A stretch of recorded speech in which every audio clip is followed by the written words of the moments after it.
Lo que nosotros hemos visto hasta el momento han sido opciones tradicionales de financiación con el sector financiero. Pero el sector real, es decir, las empresas también pueden financiarse con otros medios. Y para ello existen unas figuras. Entonces, una figura es la de los bonos. Los bonos son un título valor. ¿Eso qué significa? Que son unos documentos que incorporan un derecho a su poseedor. Entonces, si usted tiene unas acciones, usted es un accionista. Si usted tiene un bono, usted es un bonista. Si usted tiene un CDT, usted es un rentista de capital.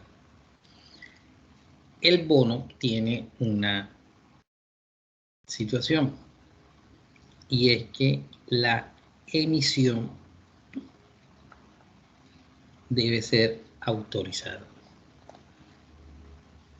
Consecuentemente con lo anterior, todo el mundo no puede emitir, todas las empresas no pueden emitir bonos, porque al emitir esos bonos estarían captando dinero del público, que van a derivar en una operación de financiación para la empresa con una tasa de interés que le va a pagar a esas personas que vayan a invertir en ellas con estos títulos valores, con estos papeles o papeles comerciales, y a los cuales el emisor le va a reconocer unos intereses.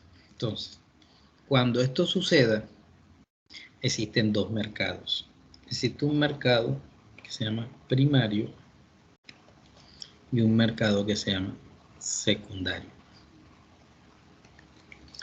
Cuando le hablen de un mercado primario, la relación es emisor versus inversionista. Dicho de otra manera, el que compra el título inicialmente. Cuando el mercado es secundario, entonces la relación es inversionista, inversionista. Pero como esta es una relación que no puede ir a perpetuidad, sino que en algún momento tiene que acabar, cualquiera de los dos inversionistas, bien sea el 1 o bien sea el 2, en algún momento tiene que regresar donde el primario, donde el emisor, y decirle, aquí está el título que usted me dio de mi plata. Entonces, cuando el primer inversionista compra el bono, cuando digo el primer inversionista es que lo compra al inicio de la emisión, esa es primaria, ese mercado es primario. Cuando ese inversionista, por la razón que sea, se quedó sin plata, lo que haya sido, lo necesitó para otra cosa, ya se va del país, quiere resarcir la inversión, se lo vende a un tercero, entonces el mercado es secundario. Y él traslada los derechos incorporados en ese título a un tercero. Entonces, la emisión tiene que ser autorizada. La primera parte de la relación debe ser en el mercado primario. ¿Y qué característica tiene que tener el bono? Primero, tiene que tener un plazo. Y generalmente son documentos que van entre 3, 5 o 10 años. Segundo, debe haber una tasa de rendimiento. Pero esta tasa de rendimiento debe tener dos características. Generalmente es menor que la tasa de un crédito, pero es mayor que la tasa que ofrezca un CDT. Paso a explicarme. Si el banquero no, si el emisor fuera hasta el banco le dice, te voy a cobrar una tasa, un ejemplo, del 15%. O me dice, te voy a cobrar DTF más 12. O me dice, te voy a cobrar IBR más 8. Entonces yo digo, me está saliendo muy caro. Yo como inversionista digo, me está saliendo muy caro. Vamos a hacer una cosa, vamos a conseguir. Yo como emisor digo, me está saliendo muy caro. Vamos a hacer una cosa, vamos a conseguirnos a unos inversionistas. Y a estos inversionistas yo le digo, se me olvidó algo, colocar algo acá. Porque yo necesito, ejemplo,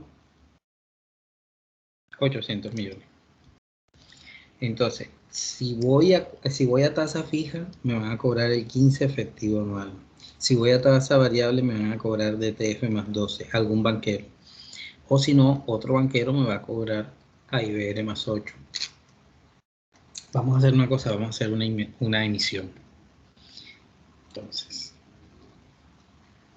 hago una emisión y digo, señor inversionista,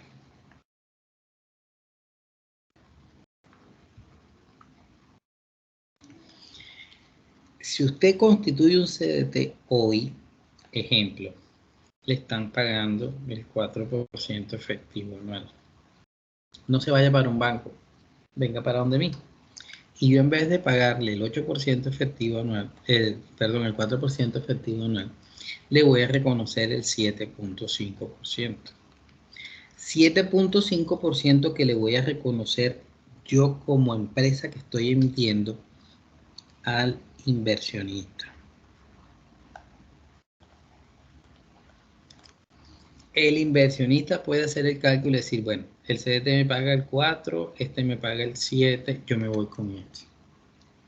Y en ese momento, ese 7.5% está por debajo de la tasa que le ofrece el banquero, pero por encima de lo que está ofreciendo un CDT. Y ahí se constituye la figura del bono. ¿Hay un nivel de riesgo? Sí, totalmente hay un nivel de riesgo. Porque aquí, en caso tal de que llegue a pasar alguna situación con el emisor,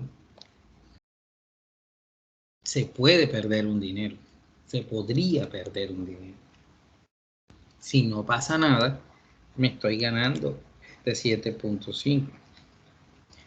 Y tiene que ser mayor el porcentaje para que sea atractivo porque estoy asumiendo un riesgo. De lo contrario, se lo llevara para el banco y lo hiciera. Ese tipo de operaciones se llama cuando la empresa se financia por medio de bonos o por medio de papeles o por medio de papeles comerciales. Papeles comerciales que necesitan una emisión y por supuesto, aparte de la emisión, una autorización. ¿Y quién tiene que autorizar aquí? Superfinanciera.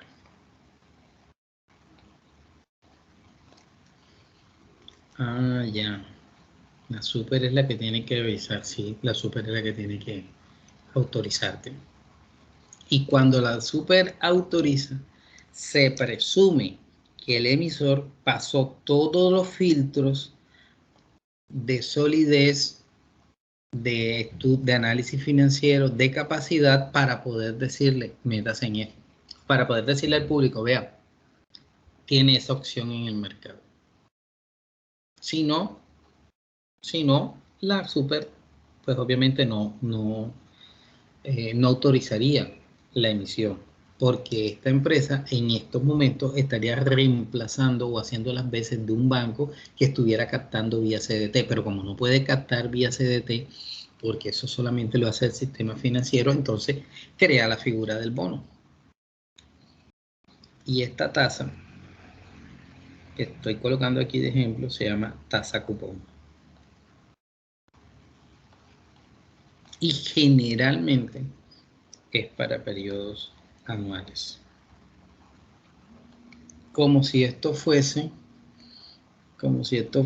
un título de tesorería que emite el Estado, o unos TES, que es cuando ustedes escuchan, el Estado se endeudó, hizo una emisión de TES y no sé qué, es bastante parecido, lo único es que ahí es administrado por el Ministerio de Hacienda y el Banco de la República, acá lo está administrando un particular, pero con la autorización del mismo Estado por intermedio del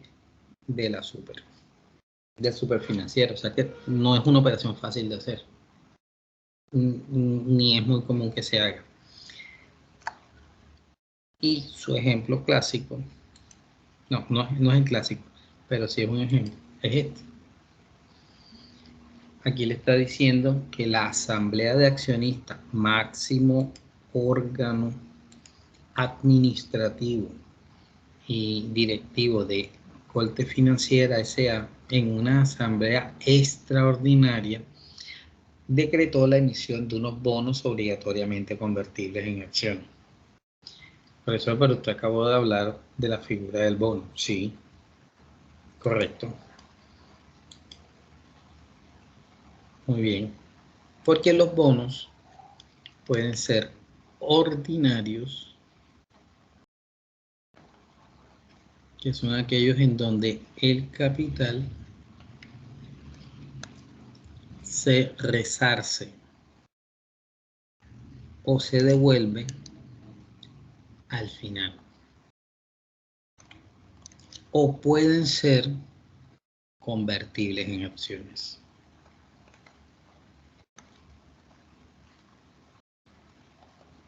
¿Y qué significa que sean convertibles en acciones? Muy bien.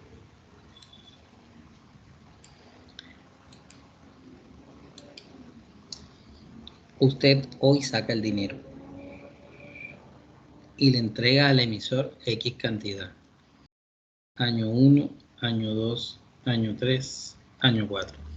Si todavía es el poseedor del bono aquí y el bono es convertible en acciones, entonces toman el valor nominal del bono, ejemplo 280 millones de pesos, y lo dividen entre el valor de la acción. Consecuentemente con lo anterior, esto solamente lo pueden hacer sociedades anónimas abiertas. ¿Eso qué significa? Que en su mayoría coticen en bolsa. De lo contrario, es muy difícil hacer la operación. Por una razón muy sencilla. Usted dejó de recibir un porcentaje de rendimiento durante... Usted estaba recibiendo este porcentaje durante los 5 años. Pero ahora, cuando ya pasó esto, usted va a tener un número de acciones y ya usted no va a recibir esos intereses. Usted va a recibir ahora un dividendo. ¿Y por qué va a recibir un dividendo? Porque usted ahora pasó a ser un accionista. Y el accionista no le puedo pagar un porcentaje de rentabilidad. Le tengo que pagar si hay utilidades o no hay utilidades.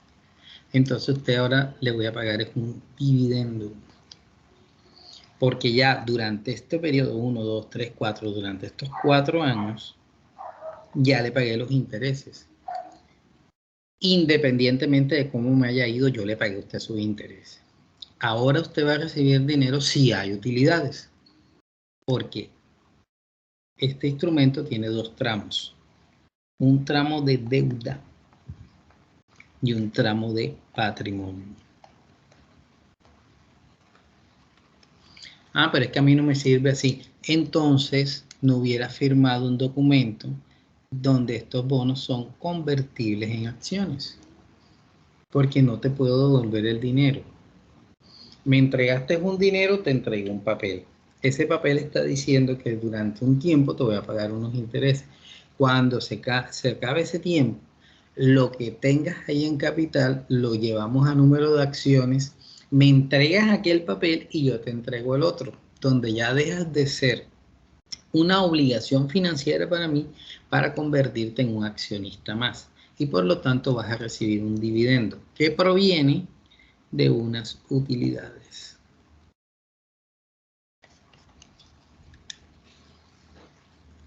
Y si en el otro bono necesitaba una autorización de la superintendencia financiera, ahora necesito más controles de la superintendencia financiera. Porque ahora ese señor que me compró esos títulos se convierte en mi socio.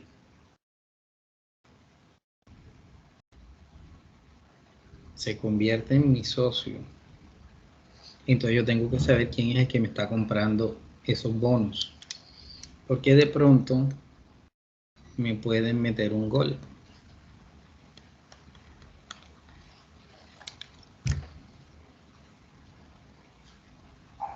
Ya con eso,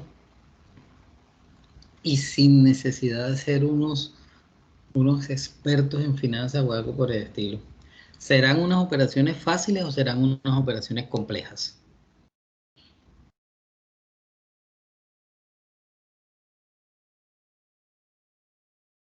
¿Qué opinan? ¿Qué le ha pasado a esta gente que complicados bastante? y de cuidados? Demasiado cuidado. Y de cuidado para ambas partes, tanto el que va a entregar el dinero como el que lo va a recibir. Claro. Bastante compleja, bastante delicadas y sobre unos capitales considerables. Miremos el ejemplo que tenemos aquí. Profesor, pero para eso hay brokers, ¿no? No, disculpe, que para eso hay brokers, ¿no?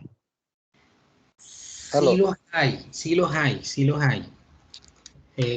los hay para eso, pero bueno, en nuestro país eso es un sector, un segmento muy limitado. Porque mira el caso que te estoy colocando aquí. ¿Cuántos títulos tiene esta emisión? 100.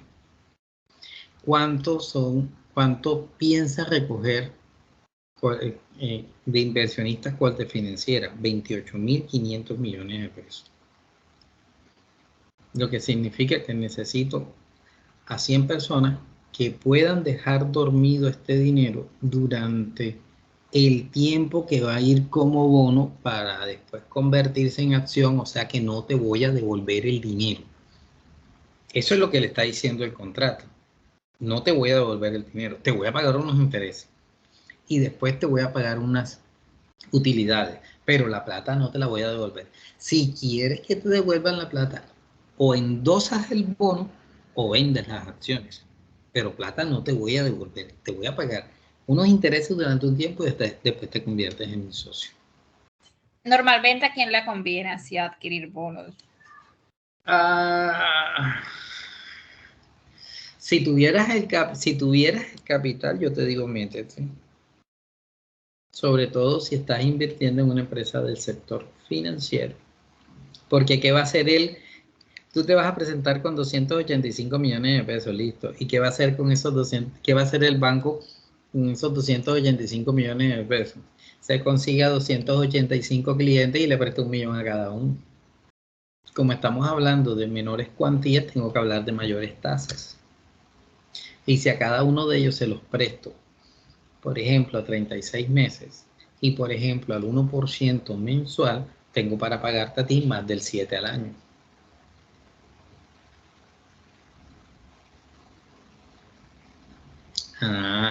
Entonces funciona. Sí, claro, funciona.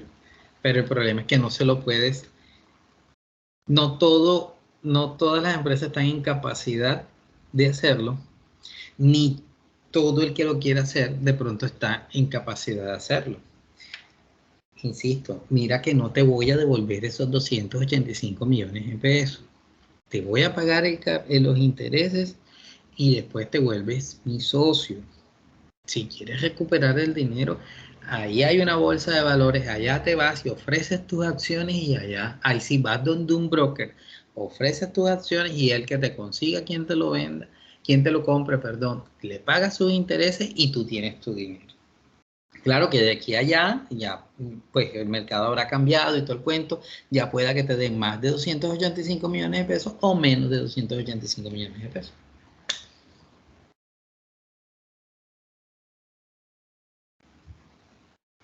Ahí está. ¿Y a quién le vendieron este bono? A un señor que se llama CGF Colombia Inversiones Diversificadas SL. No sé quién será ese señor. Lo único que sé es que este señor debe pagar al menos el 70% de los 285 para empezar a hacer, para pisar el negocio. Y ahí tienen un ejemplo de esto. ¿Las SAS lo pueden hacer? No, porque las SAS, a pesar de que son unas empresas constituidas por acciones, no están facultadas para trabajar en el mercado de valores. Y aquí lo que se están expidiendo son títulos valores. Las empresas limitadas de las sociedades, si las sociedades de responsabilidad limitada la pueden hacer, no, porque la sociedad limitada, en una sociedad limitada, prima quién es el inversionista, a cuánta plata trae el inversionista. Son dos cosas diferentes.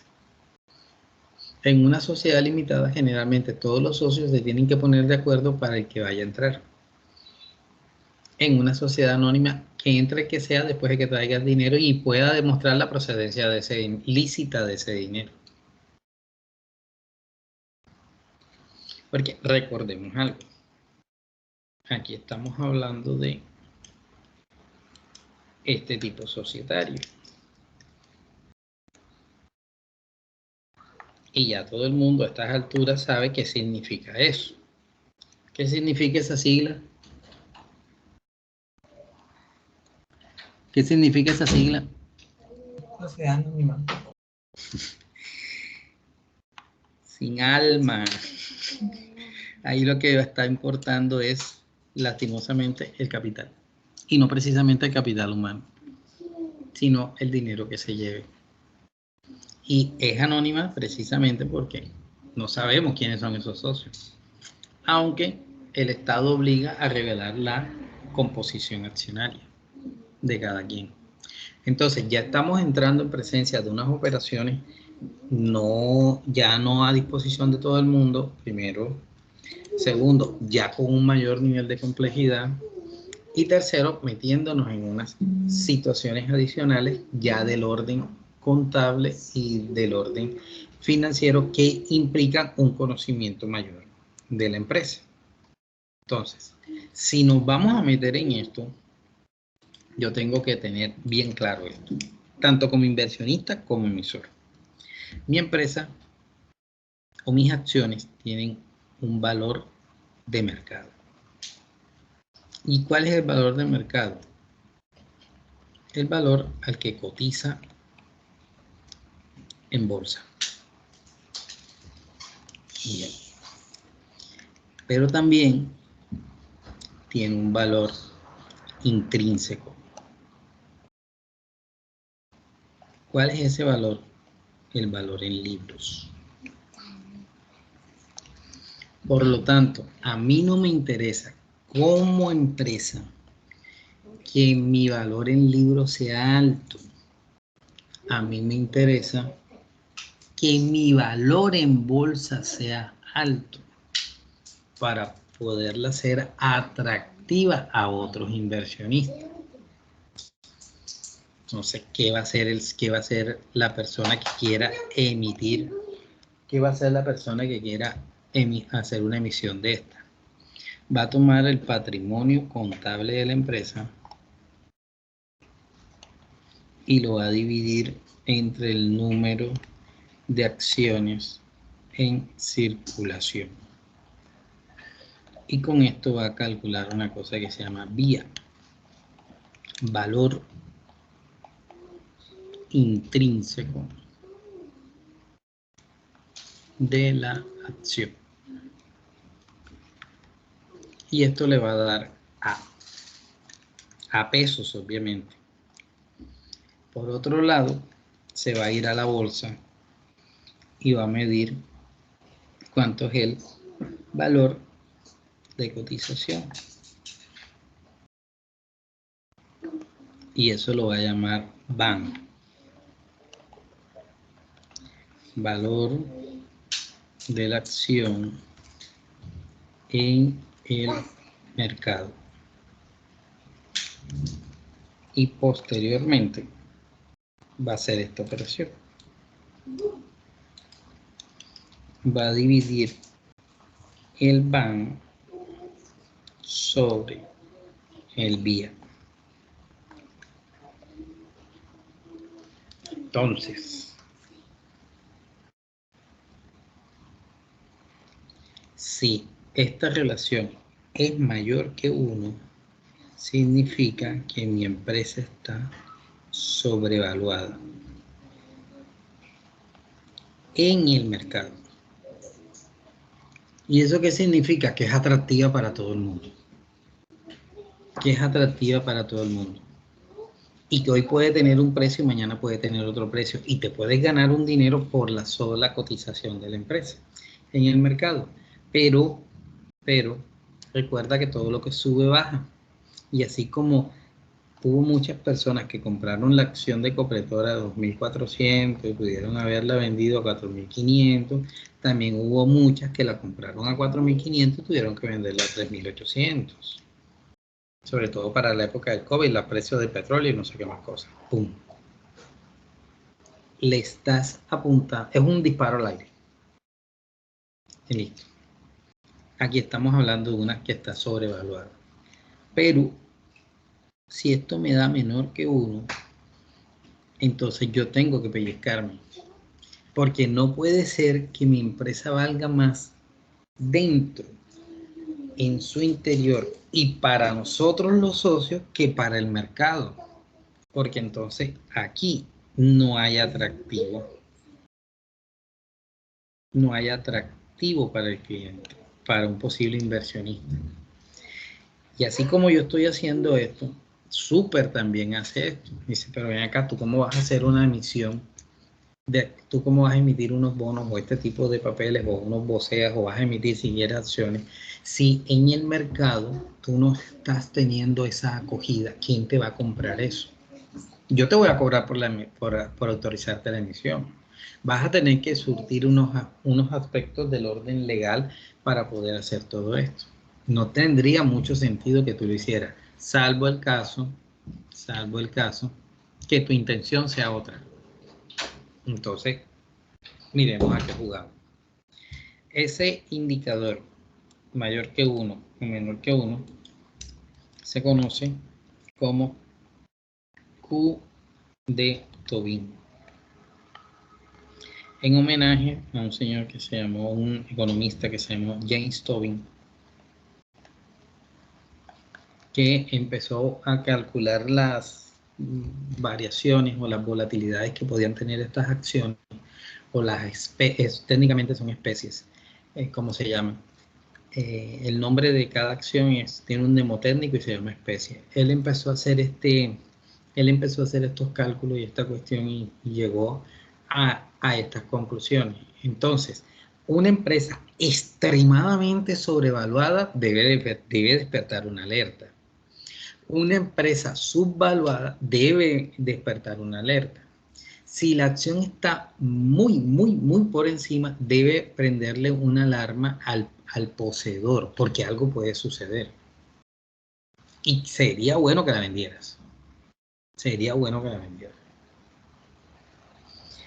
Si está si está por debajo del precio del mercado, es decir, es menor que 1, entonces pellízcate, porque de pronto estás haciendo una actividad en la que no estás teniendo no tendrías un beneficio marginal por estar en el mercado. Entonces ni siquiera te inscribas en la bolsa, porque ya no tendría sentido el hacer esto. Estas operaciones ya empiezan a ser un poco más estructuradas, empiezan a ser un poco más complejas y empiezan a darse en un mercado como el colombiano, que es muy cerrado. mentira, lo dije mal, no es que fuera cerrado. Es un mercado con una tendencia a ser casi siempre las mismas personas o las mismas empresas o las mismas entidades las que están concursando en bolsa. Por eso es que cuando se caen esas estanterías, pasa lo de Interbolsa con las acciones de Fabricato, que no alcanza uno a entender muy bien cómo una empresa que estaba quebrada se movía tanto en el mercado y había personas que invertían en ella si la empresa estaba quebrada. Entonces, algo tenía que estar sucediendo ahí. Algo tenía que estar sucediendo para que yo, como inversionista, le metiera plata a algo que yo estoy viendo en sus estados financieros que está pérdida y pérdida y pérdida y pérdida. Algo tenía que estar sucediendo. No me quita nadie eso de la cabeza. Algo tenía que estar sucediendo. Y los que estaban ahí metidos en eso, para mí se estrellaron. Porque no dimensionaron la situación que podía suceder. Este indicador solamente se da en sociedades anónimas. Nada más se da en sociedades anónimas y concretamente en sociedades anónimas que son abiertas o que tienen esta función de poder emitir títulos valores y obviamente con ello irse a un mercado y donde es susceptible comprar o financiarse de esta manera. Muy bien, muchachos, pregunten.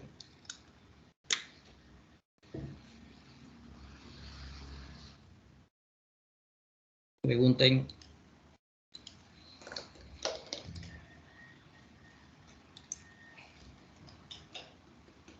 Pregunten. Pregunten.